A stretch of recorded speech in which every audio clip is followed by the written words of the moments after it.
Olá, meus queridos irmãos, minhas queridas irmãs, aqui é o Padre Paulo Ricardo. Uma grande alegria, juntos, mais uma vez, iniciarmos o nosso testemunho de fé. Queremos acolher você para convidá-lo agora a refletirmos a respeito da Palavra de Deus que o Senhor nos propõe a cada domingo, e esse domingo é o primeiro domingo da Quaresma. Como todo primeiro domingo da Quaresma, a gente então reflete a respeito da tentação de Cristo no deserto. Bom, a razão pela qual a Igreja escolheu este Evangelho é muito clara. Em primeiro lugar, nós iremos fazer 40 dias de oração, de penitência, de jejum. E Jesus, ele também fez isso. No início do seu ministério, antes mesmo dele começar a pregar, ele se recolheu e foi ao deserto. É interessante nós notarmos que Jesus, que é Deus que se fez homem, se submete a coisas que, evidente, nós não acharíamos necessárias. Se nós tivéssemos que fazer o roteiro da vida de Jesus, nós não queríamos começar o seu ministério com uma retirada no deserto para rezar, para fazer penitência, para fazer jejum, e o pior ainda, ser tentado por Satanás. Por quê? Porque, claro, se ele é Deus que se fez homem, para que ele precisa fazer penitência? Ele não tem pecado nenhum. Se ele é Deus que se fez homem, para que ele precisa rezar? Já que ele está sempre em comunhão com Deus. E, mais grave ainda, se ele é Deus que se fez homem, por que se submeter a uma tentação satânica? Mas é que, na realidade, aqui rege aquele princípio. Quod non est assumptus, non est redemptus. O que não foi assumido não foi redimido. Ou seja, nosso Senhor, Ele, claro, quer nos redimir. Mas Ele não quer nos redimir, não quer nos salvar sem nós. Ele quer nos salvar conosco, ou seja, com a nossa ajuda, com o nosso auxílio, com a nossa cooperação, com a nossa colaboração. Então Jesus, aqui no deserto, Ele faz o que nós devemos fazer, para que na sua vitória nós recebamos a graça de vitoriosos passar pelas mesmas coisas. Vejam, Santo Agostinho diz assim: aquele que te criou sem ti, não te salvará sem ti. Nós precisamos nos esforçar. Jesus revelou isso. Esforçai-vos para passar pela porta estreita. Sim, nós seremos salvos pela graça, mas não seremos salvos sem cooperar com esta graça, sem abrir o nosso coração para a graça. E Jesus faz exatamente isso. Jesus mostra para nós como nós devemos agir em nossas vidas. Ele vai para o deserto, passa 40 dias em oração e em jejum, e ali ele é tentado por Satanás. Quando Jesus, então, vence os inimigos da alma, ele está nos dando a graça de vencermos também nós. E quais são esses inimigos da alma? Veja, está tudo lá. Deserto, jejum, Satanás. Quem é que Jesus venceu indo para o deserto? Ele venceu o mundo. Então quer dizer que você deve imitar Jesus, também fazer deserto na sua vida para vencer a influência do mundo. Quem é que Jesus venceu quando fez jejum? Ele venceu a carne. E você? Você também deve imitar Jesus, fazer jejum, receber a graça dele, da vitória dele, para vencer a carne. E quem é que Jesus venceu na tentação? Ele venceu Satanás. E você também precisa vencer Satanás. Na luta de Jesus aconteceu a vitória e você recebe a graça para vencer esse nosso grande inimigo.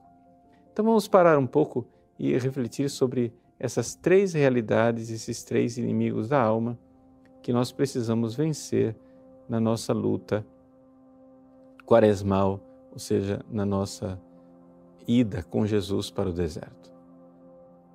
Primeira coisa, o mundo. Vejam, o mundo, ele quer fazer de tudo para que a gente se afaste de Deus. Você resolve no deserto, né, da sua vida, ter tempo para Deus. Isso é uma das coisas mais importantes. Nós precisamos ter tempo para Deus. Nós precisamos verdadeiramente nos recolher, senão nós não vamos nos encontrar com Ele, com aquele que é o vitorioso, com aquele que nos dá a graça. Se você não tiver vida de oração, se você não se recolher das influências do mundo, você nunca vai ser santo. Você vai dizer, mas padre, Deus criou o mundo é bom.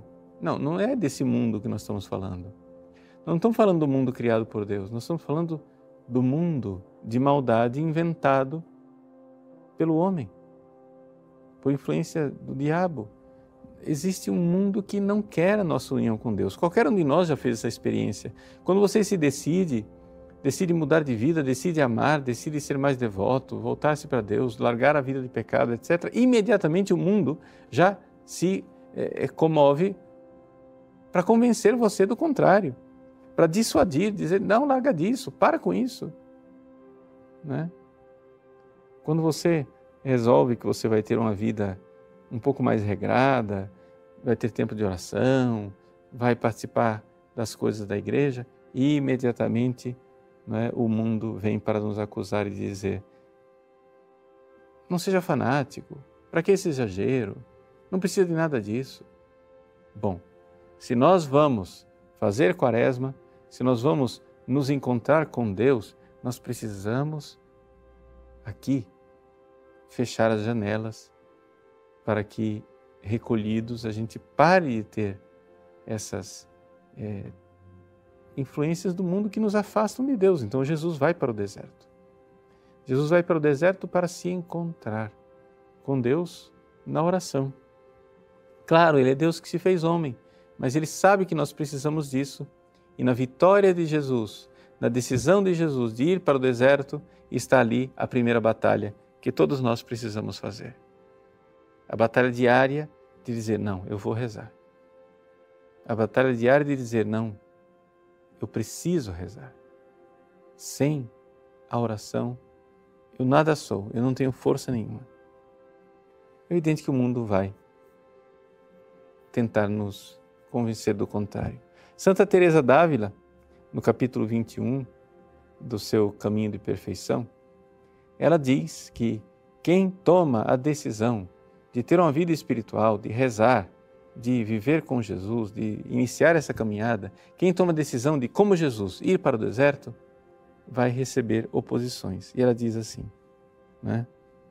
Digo que muito importa, sobretudo, ter grande e muito determinada determinação de não parar enquanto não alcançar a meta. Surja o que surgir, aconteça o que acontecer, sofra-se o que se sofrer, murmure quem murmurar, mesmo que não se tenham forças para prosseguir, mesmo que se morra no caminho ou não se suportem os padecimentos que nele há, ainda que o mundo venha abaixo, diz Santa Teresa. Ela é bem clara no fato de que se você quer ter uma vida espiritual, veja, não conte com os aplausos dos seus companheiros de trabalho, não conte que os seus colegas vão achar isso a coisa mais maravilhosa do mundo. Você vai ter que ter muito determinada determinação. Então murmure quem murmurar, mesmo que o mundo venha abaixo, decida ter uma vida com Deus. Essa é a primeira vitória que Cristo conquistou para nós. A segunda vitória de Nosso Senhor é a vitória contra a carne. Quem é a carne? Muita gente acha que a carne é o corpo. Lê do engano, a carne não é o corpo, a carne é a alma. Ou seja, é uma alma que é guiada pelas tendências de busca o prazer, foge da dor, busca o prazer, foge da dor, busca o prazer. Quando você deixa que a sua alma seja dominada por essa lei, que é uma lei do corpo, ou seja, quando o seu corpo foge da dor e busca o prazer, começa a mandar na sua alma, que foi feita para amar, para se unir a Deus, ali, essa alma fica tão influenciada pelo corpo que ela recebe um nome especial. Ela recebe o nome de carne. Ela é uma alma que ficou carnal.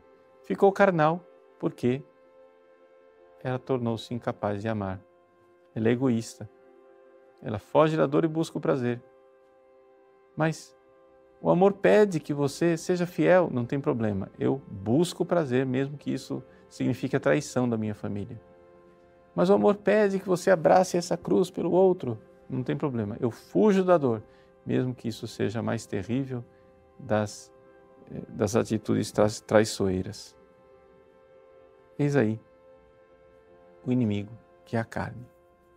Então, uma vez que você vai se encontrar com Deus, se você passou a primeira vitória de realmente fechar as janelas e se recolher, você não quer saber da influência do mundo, surge a segunda influência, a segundo inimigo da alma, que é a sua própria alma, ou seja, a sua alma nas suas tendências horrorosas. E aqui, diz Santo Tomás de Aquino, aqui o inimigo torna-se mais perigoso, porque mais perigoso é o inimigo quanto mais interno ele é.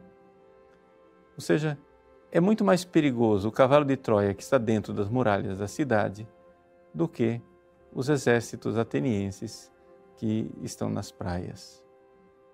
É muito mais perigoso o inimigo interno. Foi muito mais perigoso Judas, que estava dentro do grupo dos apóstolos, do que Pilatos com todas as suas tropas em Jerusalém. Então vejam, o inimigo interno é a carne, somos nós mesmos, somos nós que somos inimigos de nós mesmos. E nós precisamos então proclamar que Jesus é nosso amigo. Jesus me ama, eu não me amo. Jesus é meu amigo, eu não sou meu amigo. Eu não me quero bem. Porque se eu me quisesse bem, eu romperia com toda a escravidão, com tudo aquilo que é a tentação que vem de fora, livrando-me da influência do mundo, mas também a tentação que vem de dentro, das tendências carnais. E aqui, meus irmãos, aqui vem a dificuldade da nossa vida, da nossa história de vida.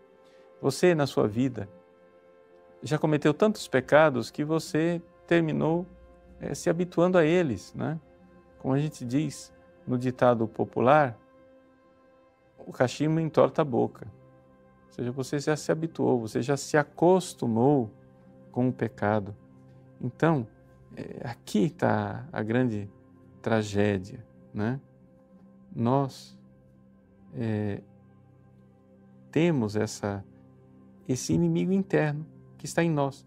E a penitência da Quaresma é exatamente isso. É a gente lembrar que nós temos que contrariar o nosso corpo. A alma precisa mandar no corpo.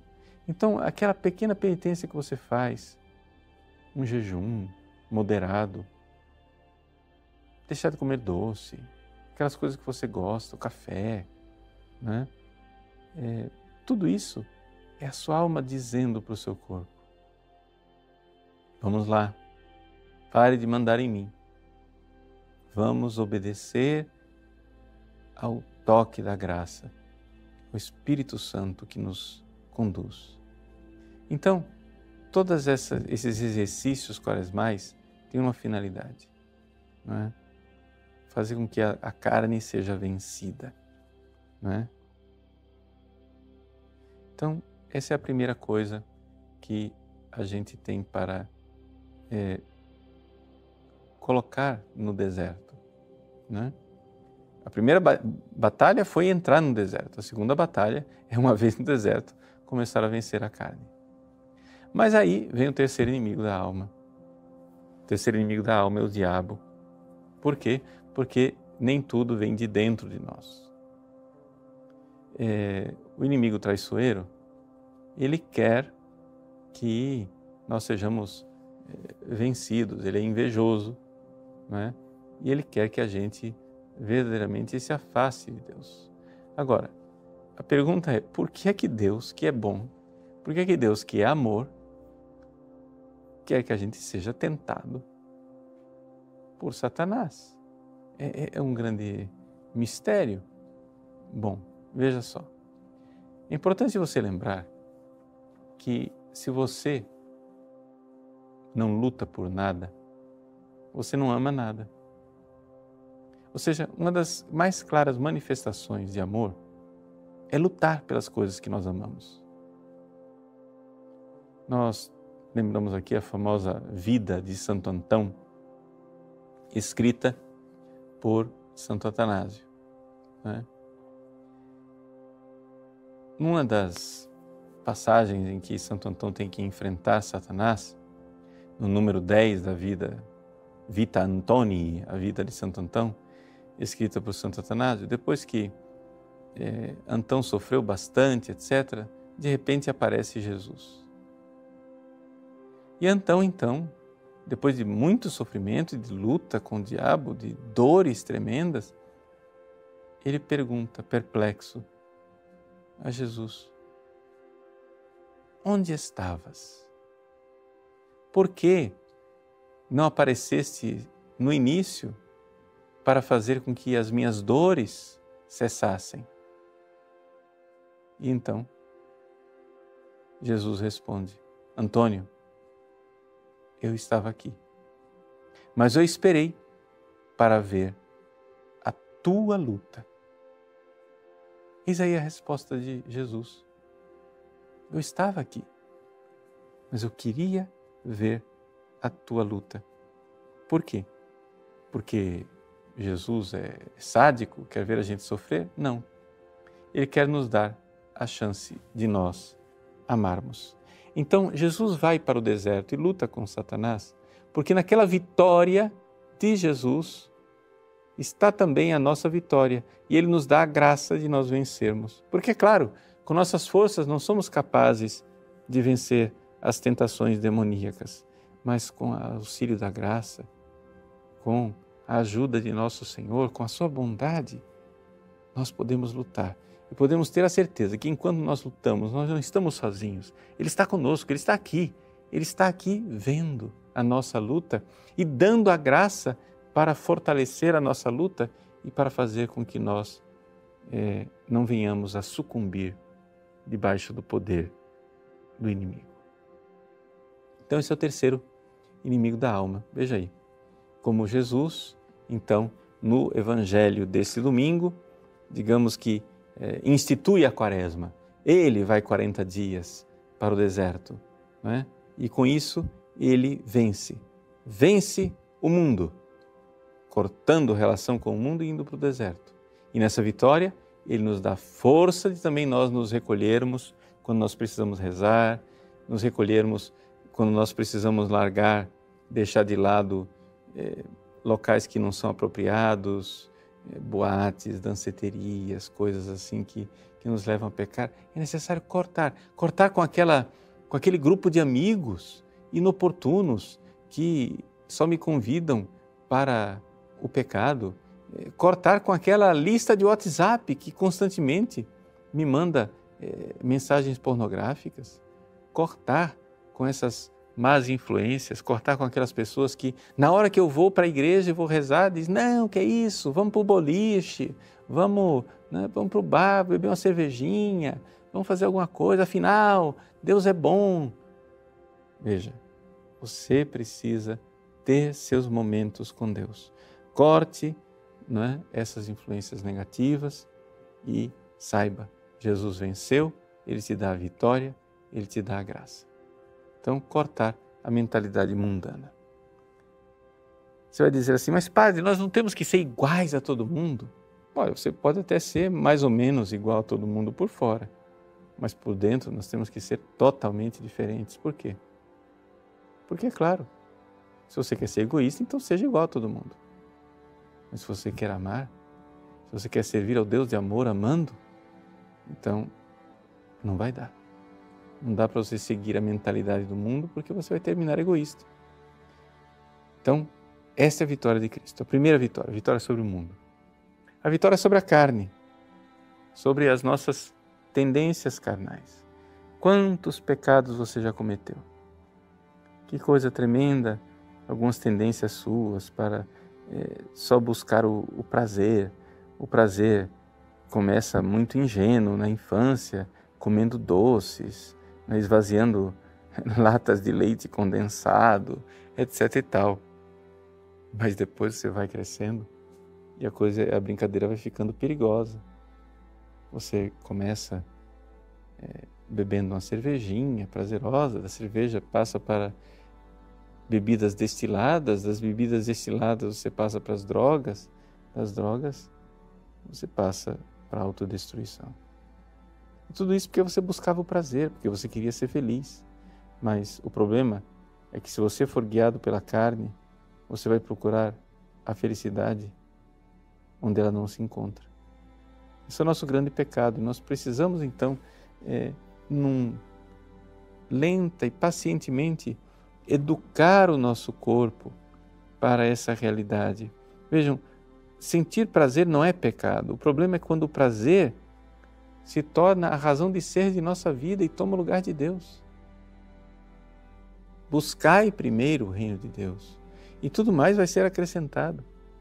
Uma forma de você viver isso concretamente é você assumir as penitências da Quaresma, fazer alguma penitência, né, onde o seu corpo, veja, se una à dor de Cristo na cruz. E então a vitória de Cristo vai acontecer na sua vida. Nós iremos, né, ver essas tendências carnais desordenadas que estão dentro de nós, sendo aos poucos destruídas, transformadas. E, finalmente, a terceira vitória, a vitória de Satanás. Ninguém diga que o demônio não existe, que Satanás não existe, porque, ao final das contas, é uma das maiores evidências que nós temos no Evangelho. No Antigo Testamento quase não aparecia a presença do demônio, mas quando aparece Jesus, então parece que existe uma irrupção. Os demônios começam a aparecer na Bíblia mais do que jamais tinham aparecido anteriormente, porque Jesus vem para vencer e ele sabe que tem pouco tempo. O diabo, ele não cochila, ele não dorme, não tira férias, ele está focado o tempo todo na sua perdição. É por isso que Deus, na sua bondade, nos deu a ajuda dos anjos da guarda. Por quê? Porque ao nosso lado nós temos essa pessoa santa e bondosa que está focado na nossa salvação. Então, quando nós perdemos o foco, o anjo da guarda está focado. Só que existe uma grande diferença. O diabo entra na nossa vida sem pedir permissão. O anjo da guarda interfere em nossa vida quando nós nos abrimos. Então, a vitória de Cristo também aqui é uma vitória através do ministério dos santos anjos de Deus. Vejam como a narrativa de São Marcos fala exatamente isso, que depois que Jesus tentado, né, foi vitorioso sobre Satanás, os anjos o serviam. E nós também temos os nossos anjos servidores que podem nos ajudar nesta luta e nos dar a vitória que certamente iremos alcançar com a bondade de Deus. Então que nesse primeiro domingo da Quaresma você se volte para Deus, para essa grande vitória de Deus através da vitória de Cristo, que venceu o mundo indo para o deserto, venceu a carne jejuando e venceu Satanás pisando na cabeça da serpente de todas as tentações para nos dar a vitória. Na vitória de Cristo, a graça para que sejamos também vitoriosos. Deus abençoe você. Em nome do Pai, do Filho e do Espírito Santo. Amém.